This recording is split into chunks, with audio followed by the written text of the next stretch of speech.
الحمد لله رب العالمين والصلاة والسلام على أشرف الأنبياء والمرسلين۔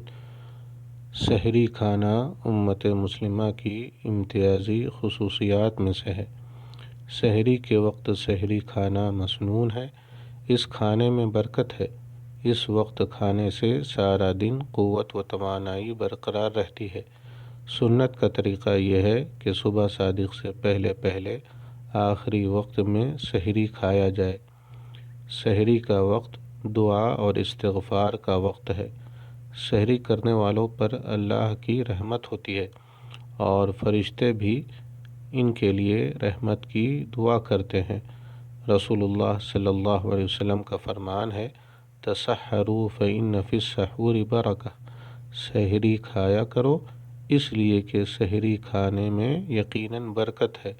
رواہ البخاری و مسلم۔ السلام علیکم ورحمۃ اللہ وبرکاتہ۔